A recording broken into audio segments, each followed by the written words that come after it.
Love लाइफलाई म्यारिजमा कसरी convert गर्न सकिन्छ होला लु कपालहरूलाई के सजेसन छ? Hello everyone, welcome to Saturday with us. आज फेरि पनि हामीले क्वेसनहरू लिएर आएको छौँ। क्वेसन चाहिँ यस प्रकार छन् क्या सोध्छु ल। ओके, रिलेसनसिपमा होइन हाम्रो एज अ बोयफ्रेन्ड गर्लफ्रेन्डको त कुरा नभनौँ, हस्बेन्ड र वाइफमा चाहिँ फोन चेक गर्नु कतिको नर्मल हो कि टक्सिस हो? नर्मल हो नि, मेरो फोन दिउँ नर्मल हो। मलाई यो फोन चेक गर्नु चाहिँ मलाई नर्मल जस्तो लाग्छ। मलाई पनि नर्मलै लाग्छ। मान्छेले चाहिँ कति अब उयोतिर पोडकास्टतिर यसो म सुन्छु क्या, सेलिब्रेटीहरू पनि के हेरेको भने आफ्नो पर्सनल स्पेस हुन्छ भन्ने के हुन्छ कि, तर मलाई चाहिँ लाग्छ यति एज अ कपालको चाहिँ पर्सनल स्पेस के हुन्छ होला र जस्तो लाग्छ। मलाई पनि त्यही लाग्छ। यस्तो हुन्छ, घरि म छिटै निद्रा आउँछु, बुढाको फोन चार्ज सकिन्छ, चार्जमा हाल्नुहुन्छ, मेरो चलाउनुहुन्छ। त्यस्तै बुढीले बुढीको मोबाइल हेर्न आउने त्यस्तो हुन्छ। बुढाले बुढीकै मोबाइल हेर्न आउने, बुढीले बुढाकै फोन नहेर्ने, यस्तो चाहिँ हुँदैन जस्तो लाग्छ। मलाई पनि त्यही लाग्छ। अब आफ्नो पर्सपेक्टिभ होला होइन के होला, तर मलाई पनि त्यही लाग्छ। अब अर्को क्वेसन ल, जस्तै कपाल भएपछि अपोजिट जेन्डरको चाहिँ होइन बेस्ट फ्रेन्ड हुनु जायज छ कि नाजायज छ? नो। वाइ? किन? Totally no. वाइ साइ म जान्दिनँ। नो भनेपछि नो, सक्यो। नो मेरो पनि हुँदैन, बुढाको पनि न, सक्यो मेरो कुरा त्यति। अनि अब अर्को ल, अर्को चाहिँ के भन्दाखेरि जस्तै अब मैले होइन कुनै केटीको फोटो लाइक गरेको थियो भने तिम्रो रियाक्सन के हुन्छ? केटीको फोटो लाइक गरेको थियो भने यस्तो हो, आफूले चिनेको आफ्नो साथी होइन, चितेको साथी भाइ दिदी बहिनी होइन, रेन्डमली अरू चाहिँ गर्नु पर्दैन भनेपछि पर्दैन।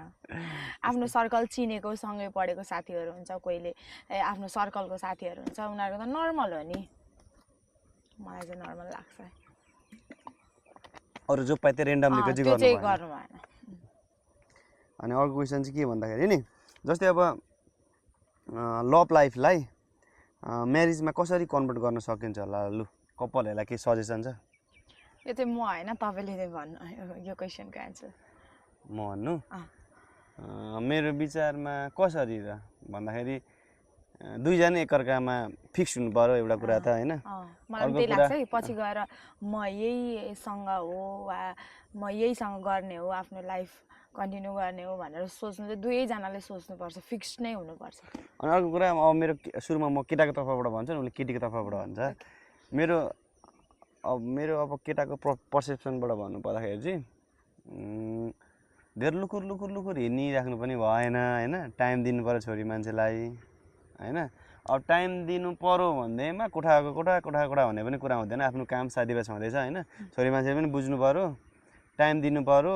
त्यही त हो, एकअर्का फिक्स हुनु पर्यो, टाइम दिनु पर्यो, डिसिप्लिनमा बस्नु पर्यो भनेको म त कौरव हेन्छ साइड भने यस्तो त होइन कि। म त रिलेसनको डिसिप्लिन हेर्छ नि त। अब वास्तै नगर्ने त्यो त अगाडि नै रेड साइन भन्छु क्या म। वास्तै नगर्ने कोही हुँदैन, कोही खिल्की कुद्ने, आफ्नो बे अगाडि नै छोरी मान्छेको बोलीको महत्त्व चाहिँ वेट भएन भने चाहिँ बे पछाडि झन् हुँदैन जस्तो लाग्छ क्या मलाई। बुझ्यो? छोरी मान्छेले बे अगाडि भनेको टेर्न भने बे पछाडि हेप्छ जस्तो लाग्छ क्या। अगाडि त नटेरेको भन्ने हुन्छ क्या, अगाडि नै। मैले सुने अनुसार अब प्रायः जस्तो छोरी मान्छेले यसो भन्छ नि त, अब नपाइन्जेल चाहिँ मरिहत्ते गर्छ, पाइसकेपछि वास्ता गर्दैन भन्छ नि त होइन। तर पछिको लागि सोच्ने केटाले चाहिँ त्यस्तो गर्दैन भरसक। मैले चाहिँ त्यो चाहिँ कहिले पनि कुनै स्टेजमा आएर पनि त्यो चाहिँ फिल गरिनँ। मेरो बुढाले बोयफ्रेन्ड हुँदा जति इम्पोर्टेन्स दिन्थ्यो, बिहे भइसकेपछि त झन् धेरै नै इम्पोर्टेन्स दिन्छ। त्यही हो। त्यही हो मेन। अब यस्तो हो, दुईजनै फिक्स हुनु पर्यो होइन। अब त्यो केहीमा अड्केर म त गर्नुपर्छ दबाबमा नहुनु पर्यो। त्यही त केटीले पनि बुझ्नु पर्यो, अब कहिले काम हुन्छ, कहिले के हुन्छ, टाइम दिन सकिँदैन, त्यस्तो बेला चाहिँ बुझ्नु पर्यो। यस्तो हुन्छ साथीभाइ, अब छोरा मान्छेको साथीभाइ हुन्छ, साथीभाइलाई पनि टाइम दिनु पर्यो। आफ्नो आफन्त हुन्छ, बाहिर जान मन लाग्छ होइन। छोरा मान्छे भनेको मेरो विचारमा मलाई चाहिँ लाग्छ कोठाभित्र मात्रै कुचुक्क ढुक्क मलाई पनि- बसिराख्ने पनि मलाई मलाई पनि खासै त्यस्तै उयो हुँदैन लाग्छ अनि अलिकति बाहिर फिरे पनि हुनुपर्छ बाहिर फिरेको मतलब हावातालमा चोकमा बसेको छ त्यस्तो पनि होइन त्यस्तो चोक होइन, जाने यसो- एउटा काम लिमिट एउटा होस् चोक जाने घर आउने घरको काम फ्यामिलीको टाइम आफ्नो यताको टाइम कपालको टाइम सबै कुरा मिलेको बाहिरी चटक्क कुरामा परेको पनि भिजेको हुनु पर्यो त्यस्तै लाग्छ बोनस क्वेसन के छ त त्यहाँ आजको लागि बोनस क्वेसन मेरो दिमागमा झट्टै आउँदैन यति नै भनेपछि के हुनु पर्यो ओभरअलमा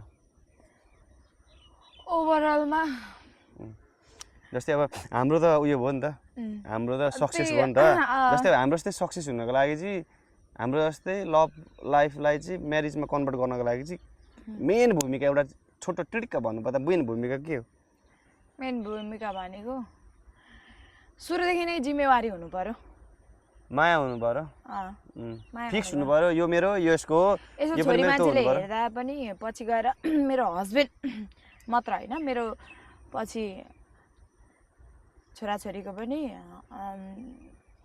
प्यारेन्ट्स हुनुमा कतिको लायक छ भन्ने कुरा यसरी देखिने खालको व्यवहार हुनु पर्यो मिठाई त नि ल यस्तै छ यति नै ओके भिडियो पनि लामो भयो होला बाई बाई